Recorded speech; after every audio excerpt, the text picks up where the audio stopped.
Hari ini kita akan sambung unit 1, masih dalam unit 1. Hari ini kita akan sambung kepada minggu lepas kita telah belajar kemahiran proses sains. Hari ini kita akan sambung kemahiran manipulatif juga, okey? Kemahiran manipulatif. Apa itu kemahiran manipulatif? Kemahiran manipulatif, sebelum tu kamu boleh buka muka surat 15. Kita akan tengok dalam buku teks muka surat 15.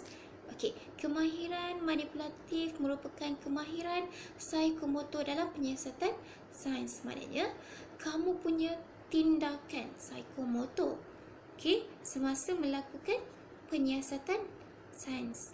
Okey, minggu lepas cikgu telah ajar kamu kemahiran proses sains, bagaimana kamu ingin melakukan sesuatu penyiasatan itu.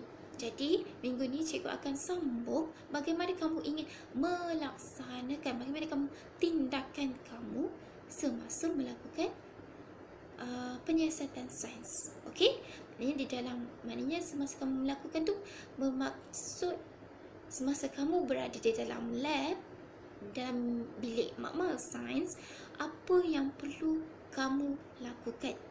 Okey, jadi minggu ni cikgu akan menyentuh kepada itu, kemahiran manipulatif, iaitu suatu kemahiran psikomotor. Okey, kamu boleh lihat muka surat 15. Okey, kemahiran manipulatif seperti apa yang kamu lihat gambar tersebut. Gambar tersebut menunjukkan sekumpulan murid sedang melakukan eksperimen. Apa yang perlu kamu patuhi semasa melakukan eksperimen ataupun suatu penyiasatan di dalam makmal sains, okey, ataupun di luar bilik. Okey, kita akan lihat bagaimana kamu perlu melakukannya. Okey, kemahiran psikomotor ataupun kemahiran manipulatif ini boleh dibahagikan kepada apa yang kita perlu lihat kepada dua: menggunakan dan mengendalikan peralatan sains, spesimen, dan satu lagi adalah bagaimana kita ingin mengeksploitasikan penyiasatan tersebut. Maknanya kita melakarkan ia. Okey, kita melakarkan ia. Dia ada dua.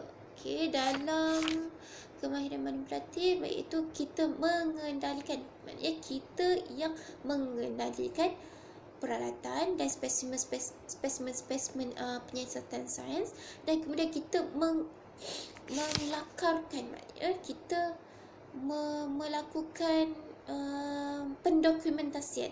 Kita akan melakarkan penyiasatan tersebut. Okey, bagaimana kita nak melakarkan penyiasatan tersebut? Kita perlu melukis tabung uji. Okey, kita akan menyentuhnya kemudian. Sekarang kita akan lihat kepada macam mana kita perlu mengguna dan mengendalikan peralatan sains. Okey, peralatan bahan sains, spesimen. Okey, kita perlu menggunakan bahan-bahan peralatan sains dengan betul. Okey, seperti kamu lihat pada muka surat 16 dan 17. Okey, bagaimana dia menggunakan bika dengan betul. Okey, sekarang dia ingin melakukan eksperimen yang menggunakan yang berkaitan dengan belalang. Okey, bila dia tangkap belalang, dia masukkan ke dalam bekas balang yang bertutup. Okey, kita menggunakan balang yang bertutup kerana apa?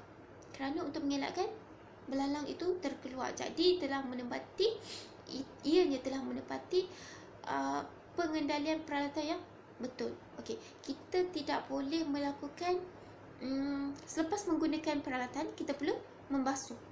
Okey, contoh selepas kita menggunakan peralatan yang contoh kita meletakkan cairan dalam bika ataupun tabung uji, selepas menggunakannya kita akan membasuh bagi mengelakkan bika atau tabung uji tersebut meninggalkan kesan pada bika dan tabung uji tersebut. Okey, seterusnya kalau kita contoh yang kedua, kita melakukan sesuatu eksperimen yang perlu memasukkan tanah ataupun sesuatu bahan ke dalam bika. Selepas menggunakannya kita perlu kita akan perlu mencucinya. Setiap kali penggunaan peralatan kita akan membersihkannya. Itu adalah apa yang kita perlu. Bagaimana kita untuk mengendalikan peralatan sebelum kita melakukan penyiasatan, kita perlu identifikasi peralatan apa yang kita perlu gunakan, dan semasa melakukan eksperimen atau penyiasatan kita perlu tahu bagaimana kita ingin menggunakan peralatan tersebut ataupun bahan sains tersebut ataupun spesimen tersebut. Okey, contoh yang macam kita lihat pada muka surat 16, dia menggunakan spesimen apa? Spesimen belalang. Okey, dia ingin melakukan sesuatu penyiasatan dengan menggunakan belalang. Okey, jadi dia buat apa? Dia akan menangkap belalang menggunakan penangkap belalang. Okey, di situ dah ada betul dia menggunakan peralatan yang betul, menggunakan penangkap belalang. Okey, mungkin kamu boleh tangkap belalang menggunakan tangan sahaja, tetapi peralatan yang sesuai untuk menangkap belalang adalah penangkap belalang yang ada net. Okey, kita akan tangkap belalang, dan bila kita ingin menyimpannya, kita tak boleh simpan belalang di dalam plastik.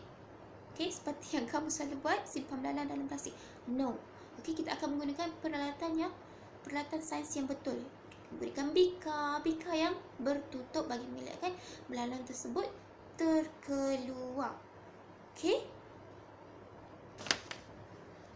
Okey. Yang seterusnya, selepas melakukan penyiasatan ataupun kita mengambil spesimen tersebut ataupun mengendalikan alat, kita akan melakarkan apa yang telah dibuat. Okay, contohnya kalau kita menggunakan peralatan sains, okey, peralatan sains contohnya apa? Bika. Kita menggunakan bika, lagi tabung uji. Kita menggunakan tabung uji, kita menggunakan bika.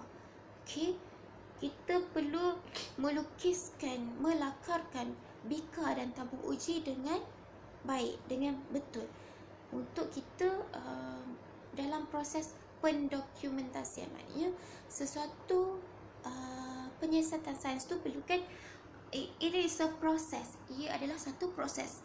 Okey, kita akan contohnya kita ingin melakukan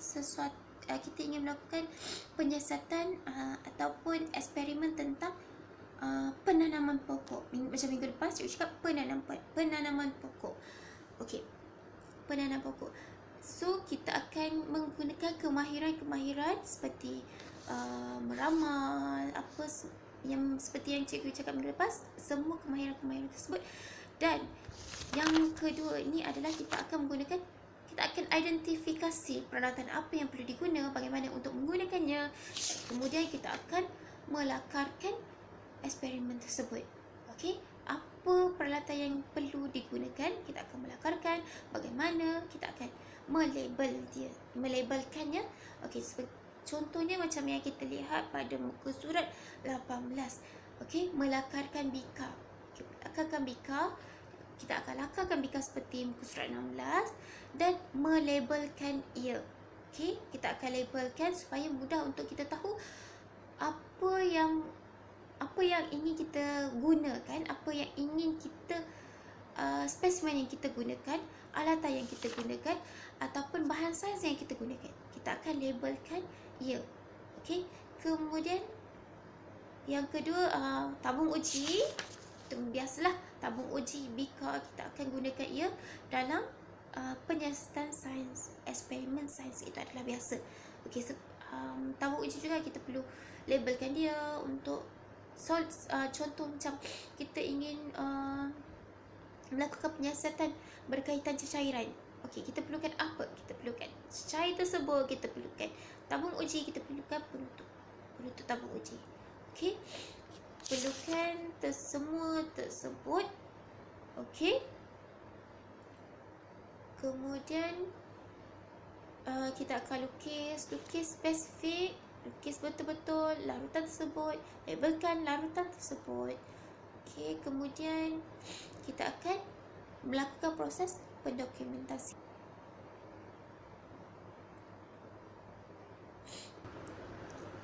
Okey, yang terakhir kita akan selepas menggunakan segala peralatan, kita akan melakukan proses pembersihan. Okey, setiap peralatan tersebut kita akan bersihkan, kita akan keringkan, kita akan simpan semula di tempat yang tertentu. Okey, kita akan simpan balik tempat yang tertentu. Okey. Tugas kamu untuk minggu ini, kamu perlu melukis, melakar. Pada muka surat 18, kamu lukis semula bika dan tabung uji di dalam buku nota. Okey.